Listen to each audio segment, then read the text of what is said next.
Students, तो CNA के students, specially जो आपकी एनाटॉमी फिजियोलॉजी है, ये कौन से स्टूडेंट्स के लिए? सीएनए। इनके जो एनाटॉमी फिजियोलॉजी का हम टॉपिक पढ़ रहे थे वो था digestion and absorption of protein. Carbohydrates हमने पूरा कर लिया था। आज हम क्या कहते हैं? Digestion and absorption of protein. ठीक है, दो पार्ट है। एक पहला पार्ट है डाइजेशन।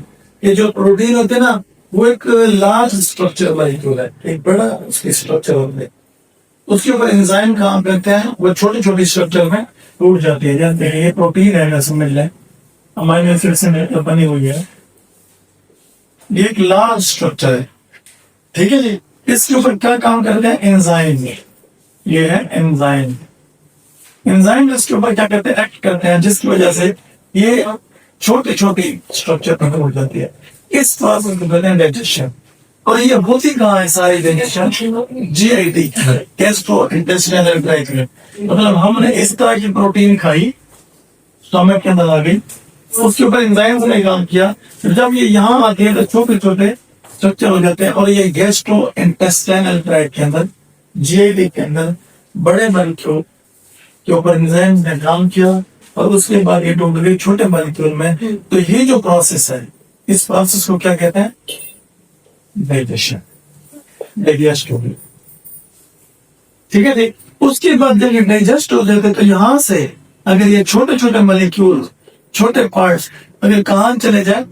ब्लड के अंदर चले जाए, तो ये जो स्टेप है इसे कहते हैं एब्जॉर्प्शन। और कौन चीज डाइजेस्ट होगी? प्रोटीन। और कौन सी चीज एब्जॉर्ब होगी? ब्लड में जाएगी, तो वो क्या? प्रोटीन। इसके दो पार्ट, पार्ट 1 डाइजेशन और पार्ट 2 एब्जॉर्प्शन। पहले प्रोटीन जो हम लेंगे वो छोटे मॉलिक्यूल में टूटेगी, किसके अंदर? हमारे जीआईटी के अंदर। किस तरह? एंजाइम्स काम करेंगे, और वो जो प्रोसेस होगा उसे क्या कहेंगे? डाइजेशन। क्या कहेंगे बच्चे? डाइजेशन। जब ये छोटे मॉलिक्यूल्स में टूट जाएगी, फिर वहां हमारे इंटेस्टाइन से क्या होगी? एब्जॉर्ब होगी, ब्लड में जाएगी। तो किसी चीज का जीआईटी से ब्लड में जाना, इस प्रोसेस को कहते हैं एब्जॉर्प्शन। तो दूसरा प्रोसेस क्या हो गया? एब्जॉर्प्शन। तो पहले क्या करते हैं? डाइजेशन, और उसके बाद क्या करते हैं? एब्जॉर्प्शन। इससे पहले प्रोटीन की डाइजेशन से पहले भी हम एक चीज देखते हैं कि डेली रिक्वायरमेंट कितना होती है। प्रोटीन की, ये जो हम प्रोटीन लेते हैं, इसकी जो डेली रिक्वायरमेंट है वो कितनी होनी चाहिए नॉर्मली? ये डिपेंड करता है कि जो आपका जो बॉडी वेट है वो कितना है। ठीक है, मोस्टली ये डिपेंड करती है कि 0.5 to लेकर 0.7 ग्राम पर केजी। पर केजी मतलब अगर बॉडी वेट 1 किलोग्राम है, तो इसकी जो डिमांड होती है वो 0.5 टू लेकर 0.7 ग्राम होती है। एमसीक्यू आ सकता है, ठीक है, पर केजी। अगर आप देख लो किसी बंदे का जो वेट है वो 70 केजी, तो उसको कितना जरूरत होगी? इसे मल्टीप्लाई कर दो, ठीक है।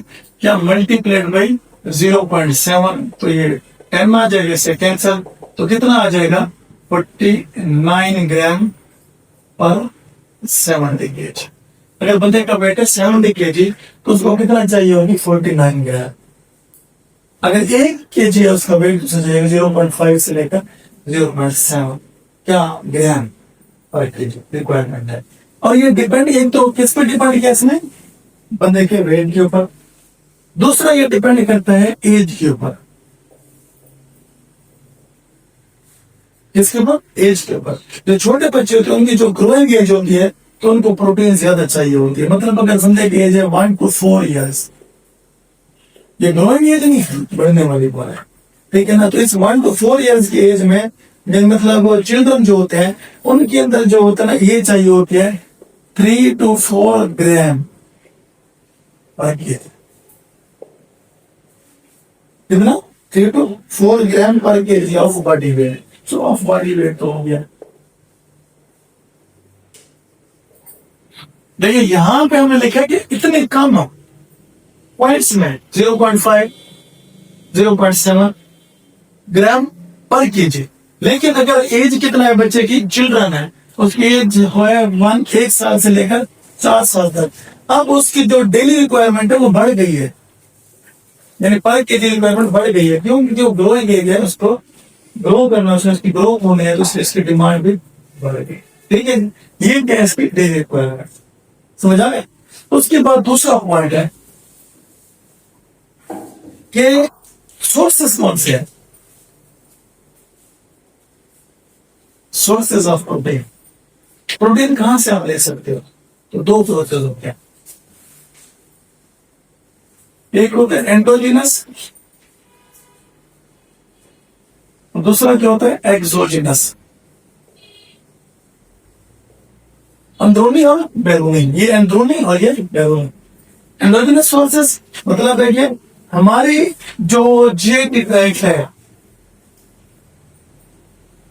ठीक है ना, इसके जो सेल हैं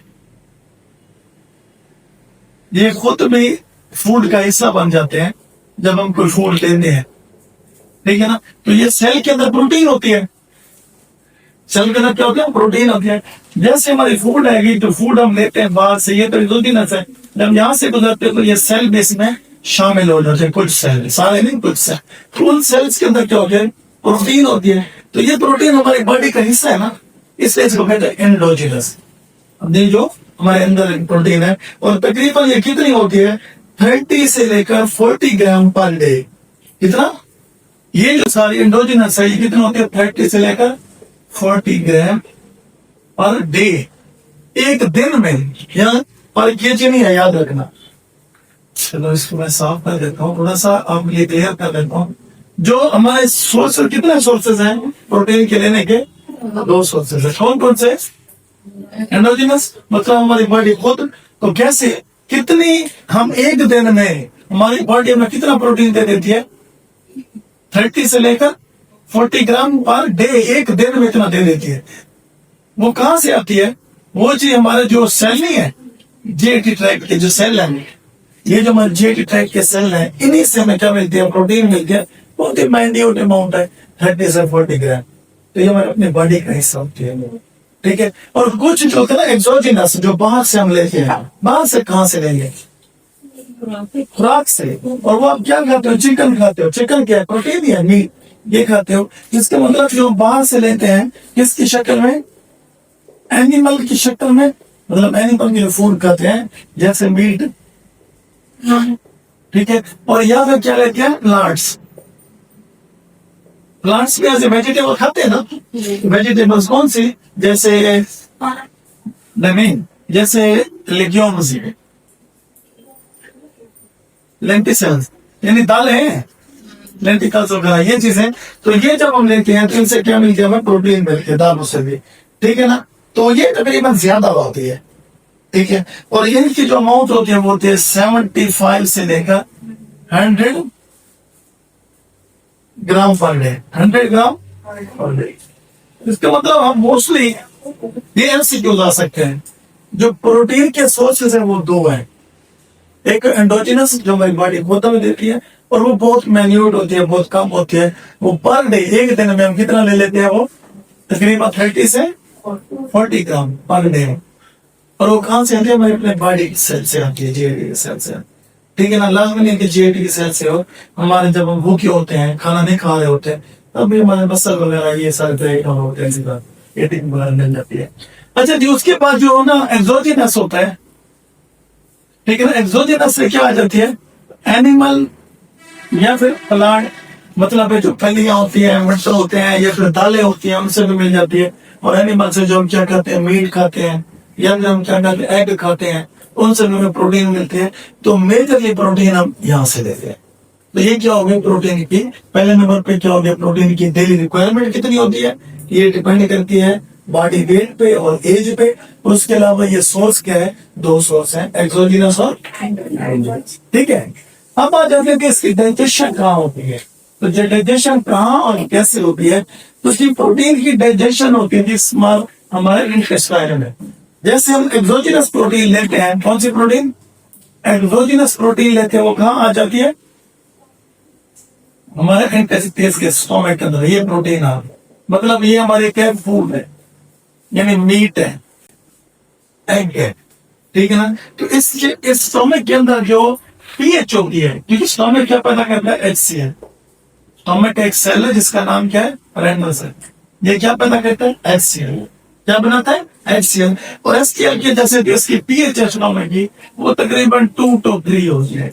एसिडिक होती है। क्या होती है, एसिडिक। ठीक है जी। तो इसके अंदर एक सेल होते हैं जो क्या होते हैं, पी सेल्स होते हैं। वो प्रोड्यूस करते हैं जी पेप्सिनोजेन। क्या पैदा करते हैं, पेप्सिनोजेन। जब वो स्टोमक के अंदर पैदा होता है तो वो देखते हैं कि स्टोमक की जो पीएच है वो कितना एसिडिक है ना। स्टोमक की पीएच क्या है, एसिडिक है।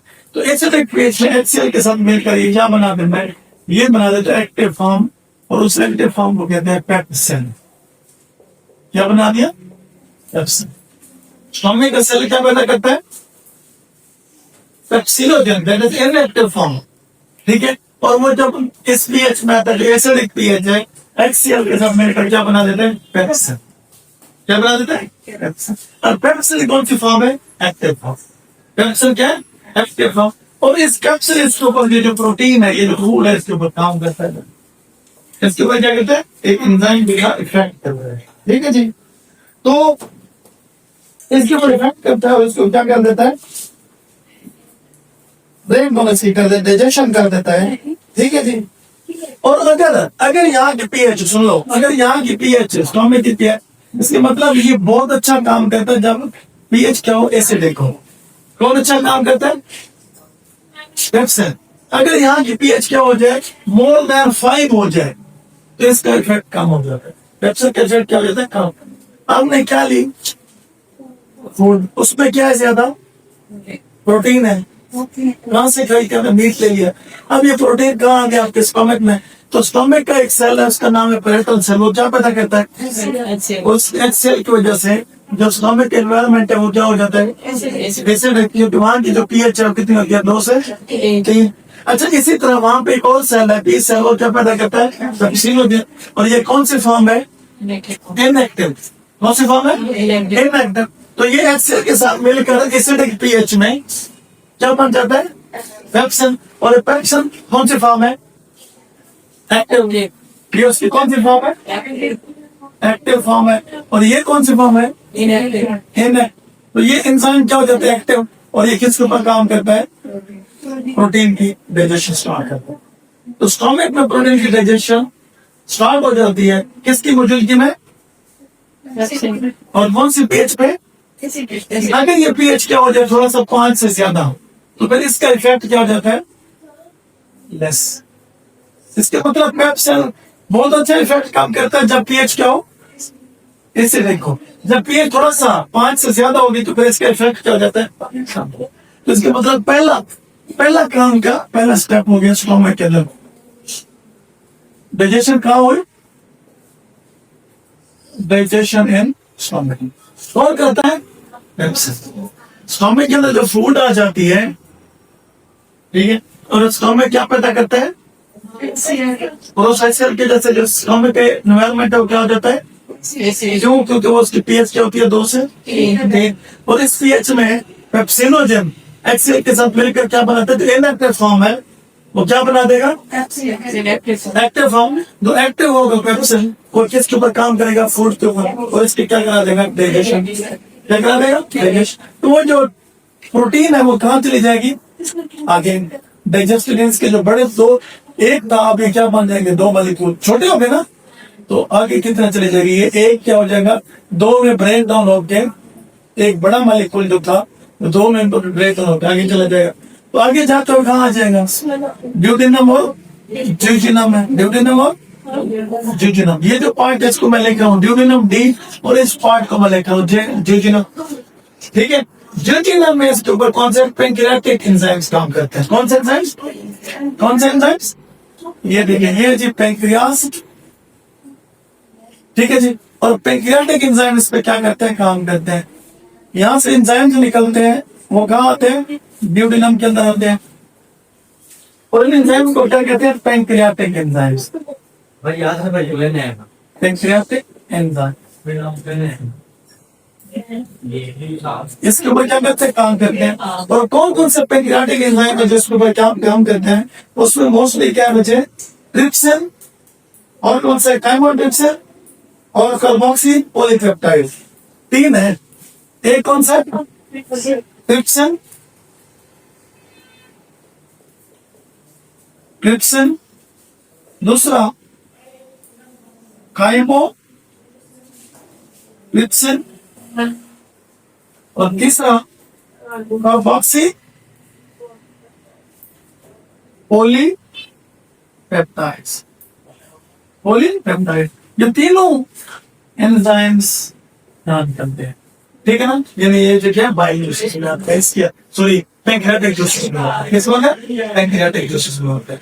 अब ये जो दो बन गए थे, एक बड़ा दो में डिवाइड हो गया था, अब इससे क्या होगा, अब पता है जब प्रोटीन बनती है एक अमीनो एसिड दूसरे के साथ मिलता है और तीसरे के साथ इस तरह का, तो ये जो बॉन्ड है ना इसे क्या कहते हैं, पेप्टाइड बॉन्ड। क्या होता है, पेप्टाइड। अगर बड़ी चेन हो तो इन पेप्टाइड को हम क्या कह देते हैं, पॉलीपेप्टाइड। क्या कह देते हैं, पॉलीपेप्टाइड। जब पॉलीपेप्टाइड होगा तो ये क्या बन जाएगा, प्रोटीन।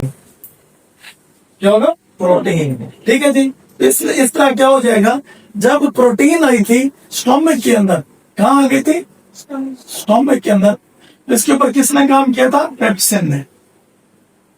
किसने काम किया था, पेप्सिन ने। देखो ये क्या थी, पॉलीपेप्टाइड था, प्रोटीन थी, इसके ऊपर किसने काम किया था, पेप्सिन ने।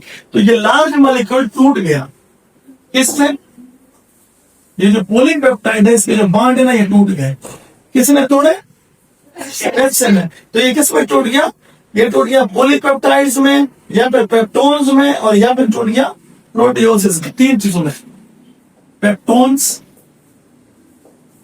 और पॉलीपेप्टाइड्स, या फिर तीसरा क्या उसने क्या,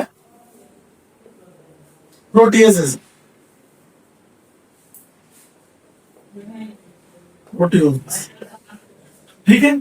लार्ज ये क्या प्रोटीन है, ये क्या बच्चे, प्रोटीन है। ये प्रोटीन कहाँ पहुंचे थे हमारे, स्टमक। स्टमक से क्या निकला था, स्टमक से क्या निकला, पेप्सिन ने कहाँ काम किया, प्रोटीन।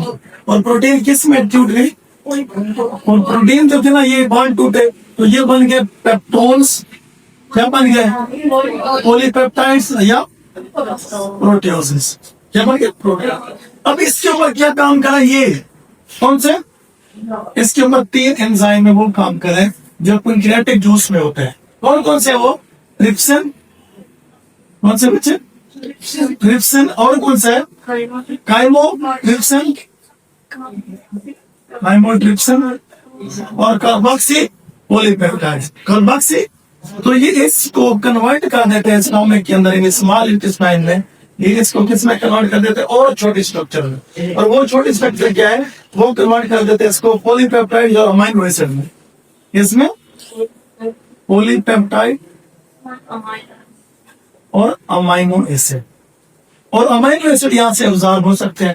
अच्छा, इसके ऊपर फिर कौन काम करता है, ये जो कार्बोक्सी पॉलीपेप्टाइड है, कौन सा, कार्बोक्सी पॉलीपेप्टाइड, इसके ऊपर काम करता है और इसको मजीद किस में तोड़ देता है, अमीनो एसिड्स में। या इसको हम क्या से कह सकते हैं, sorry for that, carboxy polypeptide यहाँ आ गया, यहाँ क्या पेप्टाइडेजेस काम करते हैं, कौन सा, पेप्टाइडेजेस, पेप्टाइडेज, ठीक है।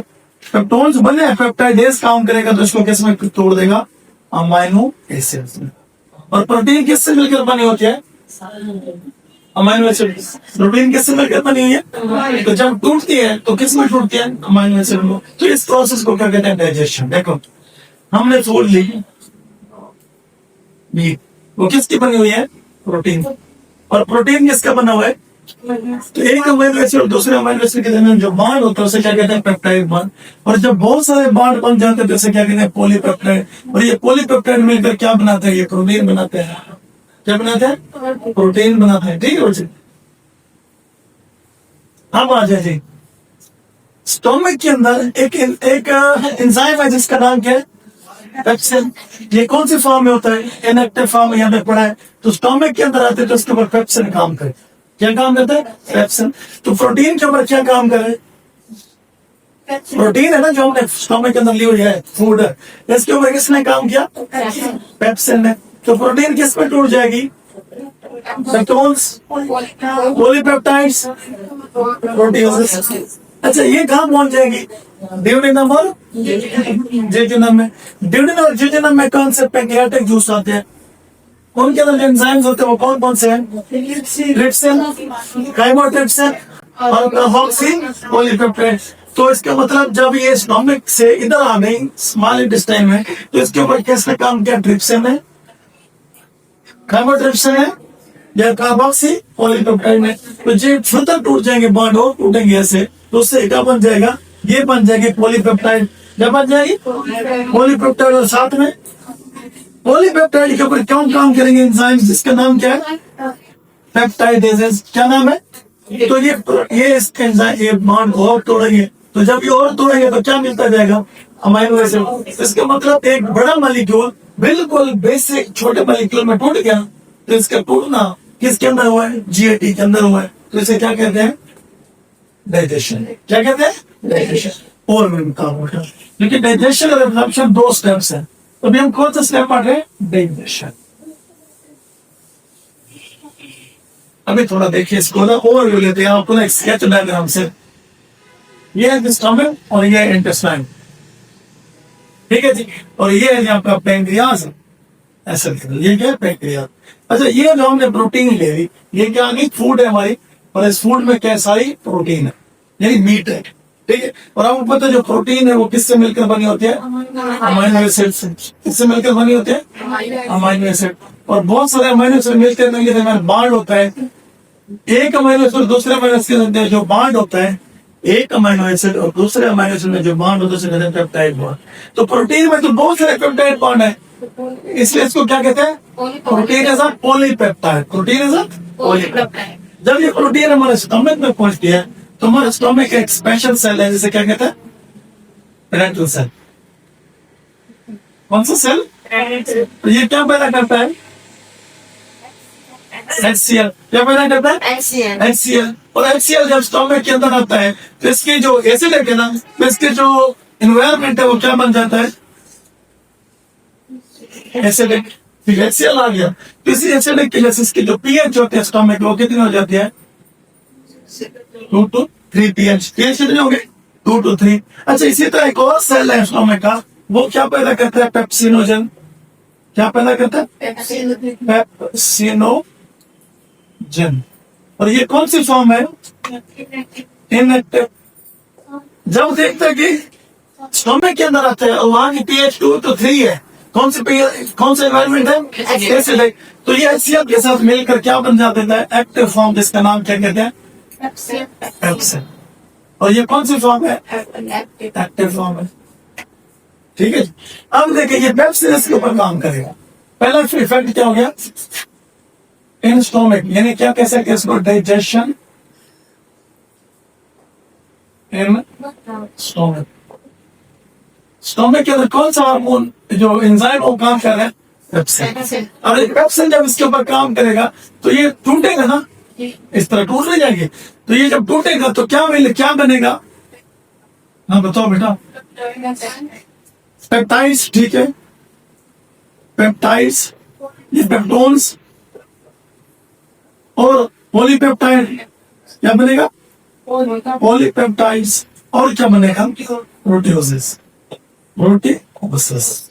और ये कहाँ पहुंच गया आगे? ड्यूडेनम में, यानी जो प्रोटीन की व्यवस्था से स्टार्ट हो। अब इधर दूसरा स्टेप आ जाते हैं, digestion and small intestine. Small intestine. तो स्मॉल इंटेस्टाइन में जो पेंक्रियाज है, ये क्या पैदा करता है? Pancreatic juices. या पैंक्रियाटिक जूसेस में क्या होते हैं? एंजाइम्स होते हैं। क्या होते हैं? एंजाइम्स होते हैं। कौन कौन से? ट्रिप्सिन। कौन सा होगा? ट्रिप्सिन और काइमोट्रिप्सिन और कार्बोक्सी पॉलीपेप्टाइड, ठीक है। जब ये इसके ऊपर काम करेंगे तो ये फर्दर टूट जाते हैं। किन चीजों में? दो चीजों में। कौन कौन सी? पॉलीपेप्टाइड। किसमें? पॉलीपेप्टाइड्स और क्या अमाइनो एसिड। एसिड्स। ठीक है जी। अच्छा, इसके ऊपर फिर क्या काम करते हैं? इनके ऊपर क्या करते हैं? पेप्टाइडेज। पेप्टाइडेज, तो पेप्टाइडेज इसके ऊपर काम करेगा तो इसको किसमें कन्वर्ट कर देगा? Amino acid. इसमें बहुत सारे क्या बन जाएंगे? Amino acid. ये कितने अमाइनो एसिड की बनी हुई है? 1 2 3 4 5 6 7 8 9 10 11। तो हो सकता है जितने अमाइनो एसिड की बनी हुई है वो हो सकते हैं 100 अमाइनो एसिड। तो हमें क्या मिल जाएंगे? 100 अमाइनो एसिड। तो इसका मतलब ये बिल्कुल छोटे पार्टिकल में अभी क्या हो गया? डाइजेस्ट हो गई है। तो इसको क्या कहते हैं? Digestion of protein. तो डाइजेशन ऑफ प्रोटीन कितना कहाँ कंप्लीट होती है? स्टमक से स्टार्ट होती है और स्मॉल इंटेस्टाइन स्पेशली कौन कौन से पार्ट? ये पार्ट इसको क्या कहते हैं? ड्यूडेनम। और ये कौन सा पार्ट है? जेजुनम। यहाँ पे इसकी क्या हो जाती है? डाइजेशन। डाइजेशन क्या हो जाती है? ठीक है बच्चे। तो